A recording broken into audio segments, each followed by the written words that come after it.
siapa dari kalian yang masih percaya hak angket itu akan terlaksana, akan digulirkan, akan diseriuskan, digarap oleh anggota dewan? Siapa? Masih ada di sini yang percaya? Nih, saya akan baca satu berita. Ibu Puan Maharani dan Cak Imin. Saudara, udahlah, jangan aneh-aneh. Ini menarik nih berita yang akan saya bacakan. Simak baik-baik ya. Dari kalian yang masih demo turun ke jalanan menuntut hak angket digulirkan, itu hanya mimpi semata. Sekali lagi saya katakan mimpi, saudara, mimpi di siang bolong.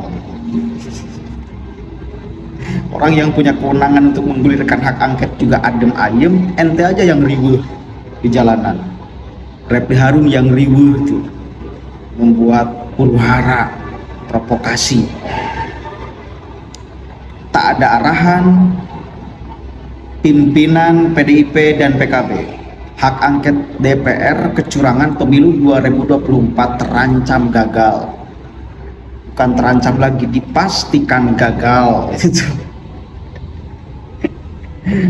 Berita hak angket yang heboh, ternyata realitasnya adem ayem. Masa sidang DPR RI sudah dimulai, namun proses inisiasi hak angket terkesan jalan di tempat. Ada dugaan para elit politik masih wait and see, menunggu arahan dan negosiasi tingkat tinggi dengan penguasa. Apakah hak angket akan gagal? Tentu tak ada yang bisa memprediksi. Ketidakhadiran Muhaimin Iskandar alias Cak Imin saat rapat paripurna pembukaan masa sidang menjadi sorotan. Keberadaan cawapres nomor 1 ini tak diketahui sehingga absen pada rapat yang penting itu. Bagaimana sikap Cak Imin soal hak angket yang akan digulirkan di DPR? Tanda tanya. Terkait hal itu, anggota DPR RI fraksi Partai Kebangkitan Bangsa PKB Luluk Nur Hamidah mengatakan, hingga saat ini tak ada instruksi dari Cak Imin yang juga Ketua Umum PKB untuk mengajukan hak angket guna menyelidiki dugaan kecurangan dalam pemilu 2024. Menurut dia, Cak Imin paham bahwa pengajuan hak angket merupakan hak setiap anggota parlemen. Tidak ada arahan dari Cak Imin karena beliau percaya kita tahu apa fungsi kita, kata Luluk. Dia menilai Cak Imin tak pernah melarang anggotanya berbicara ihwal hak angket. Selama ini saya tidak pernah dilarang untuk bicara apapun sepanjang tidak ada larangan sih. Sebelumnya Luluk mendukung DPR menggunakan hak angket untuk memastikan pemilu 2024 berlangsung berdasarkan kedaulatan rakyat. Saya adalah salah satu pelaku sejarah gerakan reformasi 1998. Sepanjang pemilu yang saya ikuti semenjak 1999, saya belum pernah melihat ada proses pemilu yang sebrutal dan semenyakitkan ini, di mana etika dan moral politik berada di titik minus, kalau tidak bisa dikatakan titik nol. DPR-nya udahlah, wis. Kalau masih anggota yang ngomong, tidak dari ketuanya, itu nothing, tidak akan menjadi apa-apa, saudara. Ibu Puan udah jelas, Ibu Puan udah jelas, tidak ada tuh. Bahkan malah mengatakan di dalam sambutan yang dibacakan oleh Wakil Ketua DPR RI untuk menerima kekalahan. Kompetisi itu harus siap menang, harus siap kalah. Itu pesan Ibu Puan, jelas loh. Bukan masalah ngotot-ngototan semuanya pengen menang, harus siap menang, harus siap kalah. Jelas gak poinnya? Jelas sekali. Dan ketidakhadiran Ibu Puan serta Cak Imin itu menggambarkan secara sempurna, tidak perlu ditafsir-tafsirkan lagi, bahwa mereka berdua menghitung efeknya ke depan bila memaksakan kehendak rakyat. Seperti lagi saya katakan, bila memaksakan kehendak rakyat.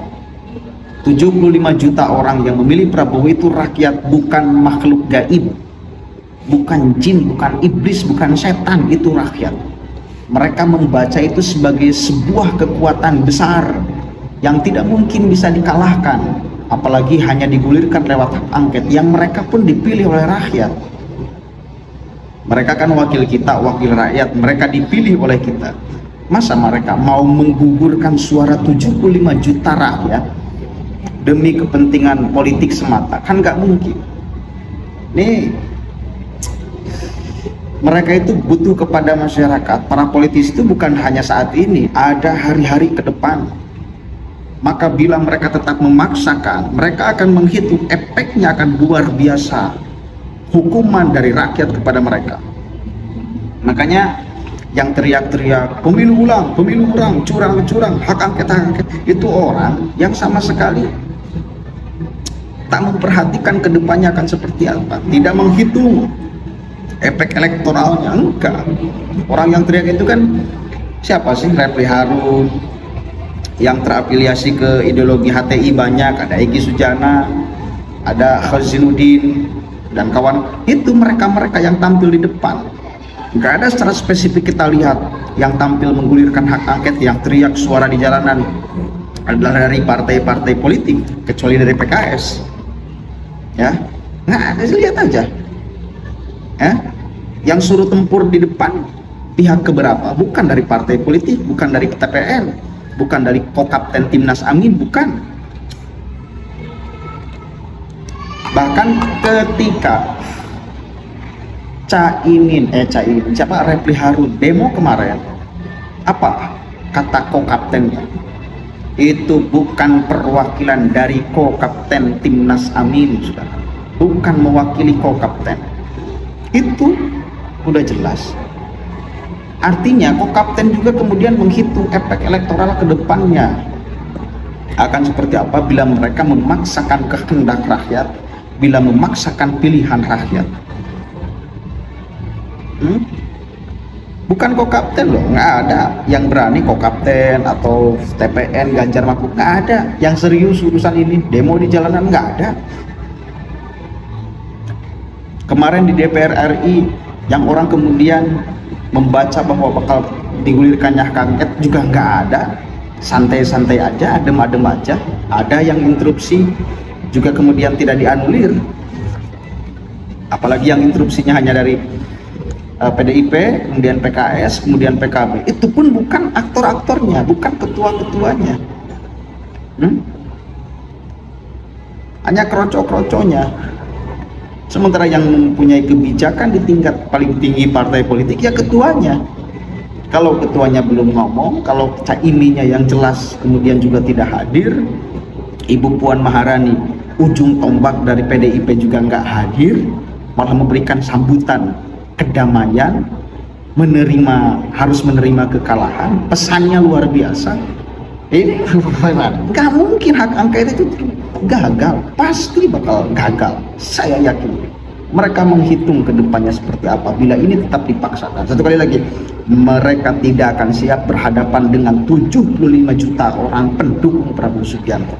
Real, bukan setan, bukan iblis, bukan makhluk gaib, tapi masyarakat warga negara Indonesia yang telah memberikan kewajibannya mencoblos di tanggal 14 Februari 2024. Jangan kau anulir itu.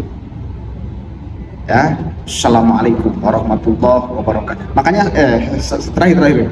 Makanya kalau kemudian ada orang yang teriak-teriak masih di jalanan ya atas nama rakyat, kasihan sekali. Tertawakan aja ya, tertawakan aja. Mereka sedang mengekspresikan kekecewaannya dan kemarahannya karena jagoannya kalah dan tidak akan menjadi apa-apa, hanya menjadi teriakan aja. Ya, itu aja. Assalamualaikum warahmatullahi wabarakatuh.